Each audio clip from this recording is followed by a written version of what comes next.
السلام عليكم ورحمة الله وبركاته. ازيكم حبايبي؟ عاملين ايه؟ يا رب تكونوا بخير. كل سنة وانتم طيبين. خلاص رمضان على الابواب، كلها بكرة بس وهنصوم بعد بكرة ان شاء الله. تعالوا بقى نعمل كده مشروب ان شاء الله. يعني هو في نفس الوقت هيبقى صحي وهتطلعي تعملي على طول. تمام. انا عندي هنا ده ربع كيلو كركديه. تمام. انا لسه هغسل ولازم يتغسل الكركديه يا جماعه، عشان بيبقى عند العطار في عفره وكده. وعندي ده تمر، ده بقى التمر الاصلي، شايفينه؟ بتصوصه ببذره كده اللي هنحطه في الحل ده، اللي زي اللي كان بيجي لنا من اسوان، وفي منه بيبقى فيه كور، عارفينه؟ هنفضي كده مع بعض.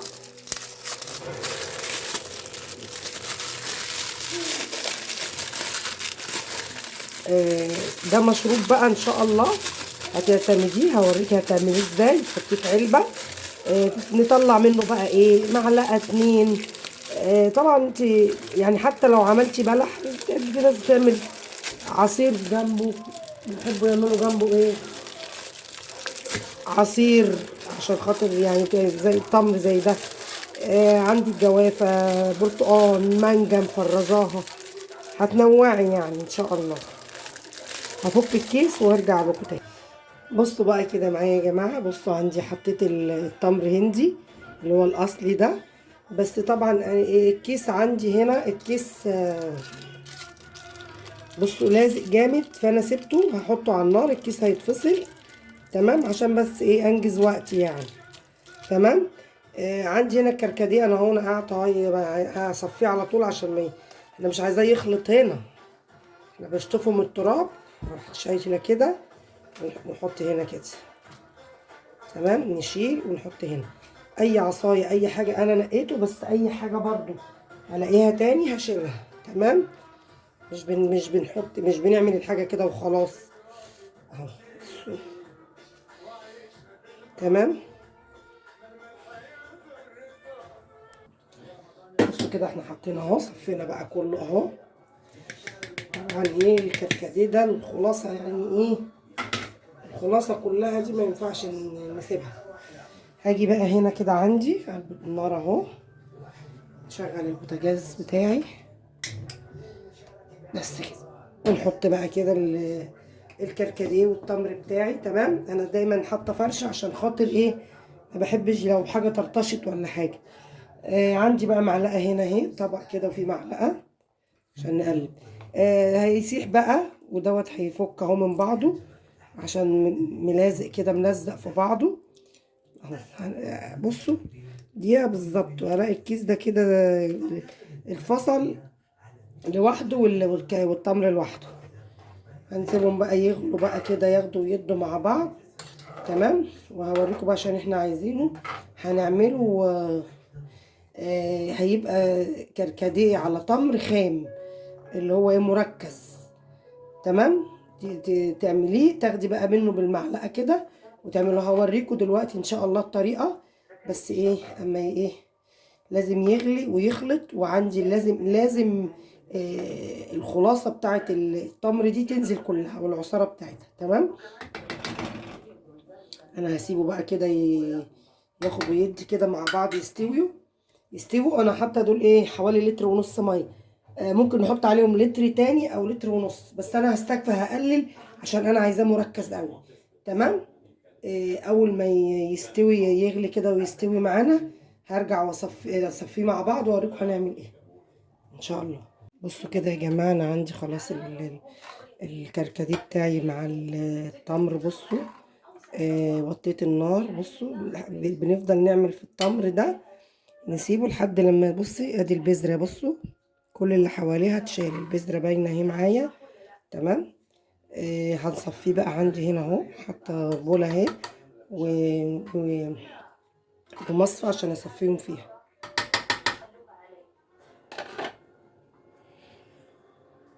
بسم الله.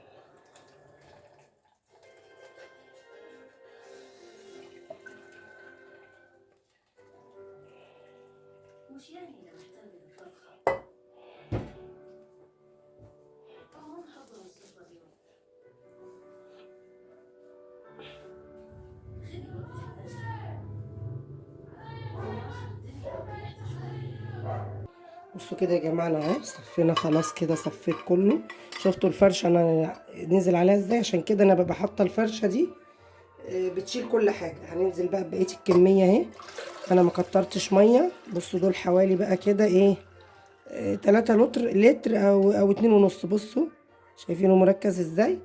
هنجيب بقى عندي كده هنا، نجيب سكر، ونجيب بقى الهاند بلندر وهوريكم هنعمل ايه. بصوا مركز ازاي. تمام، هوريكم بقى دلوقتي هنعمل ايه. بصوا كده يا جماعه، احنا حطينا، قلت لكم طبعا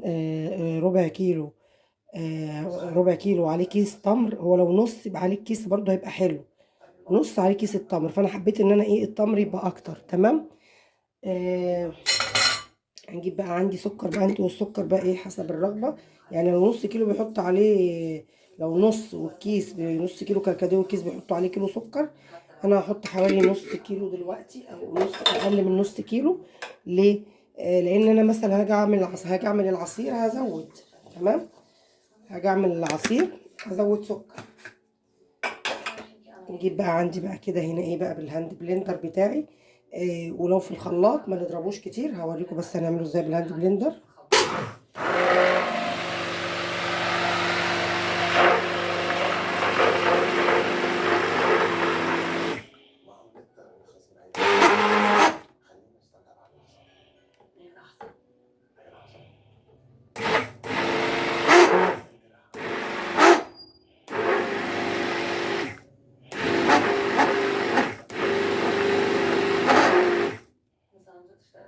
بصوا كده يا جماعه، احنا بقى ايه هنفضي.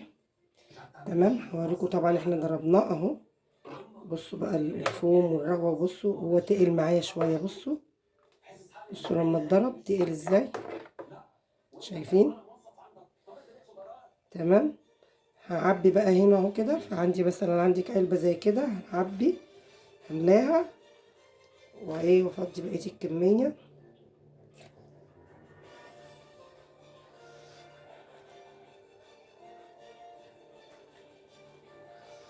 هتطلعيه مش هيبقى متلج، هتلاقيه بيتسحب معاكي كده. وهعمله في مره كده في فيديو معاكم واوريهولكم. تمام، هفضيه بقى وايه وارجع اوريهولكم. بصوا يا جماعه، بصوا بسم الله ما شاء الله. بصوا اللهم بارك. بصوا الكميه بتاعتي، ولا شايفين اللون ده؟ طبعا هو بقى ايه ده هيتشال في الفريزر. تمام، هيتشال في الديب فريزر العلب دي كده. وقت اول ما نشيل بس كده. بصوا كده يا جماعه، بصوا بسم الله ما شاء الله، عمل الكميه دي. تمام، انا حاطه له سكر. السكر يعني هو مسكر بس مش قوي، لان طبعا احنا هناخد يعني هو بيتجمد.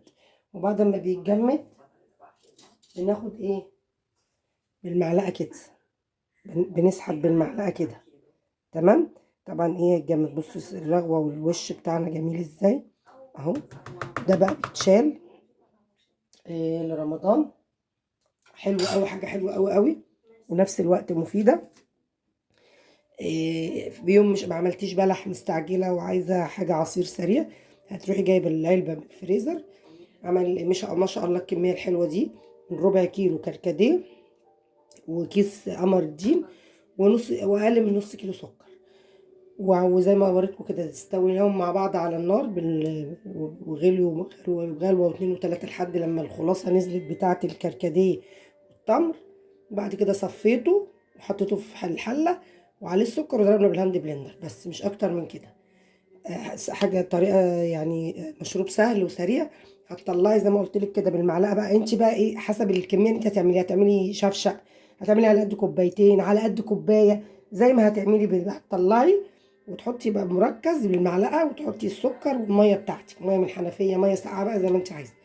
وده كان الفيديو بتاعي، يا رب يعجبكم. ما تنسوش اللايك والاشتراك في القناه عشان يوصلكم كل جديد. وان شاء الله ايه انتظروا مني بس ايه باذن الله كده. ان شاء الله هنزل لكم ايه يعني فيديوهات في رمضان، كل يوم فيديو جديد ان شاء الله. وكل سنه وانتم طيبين.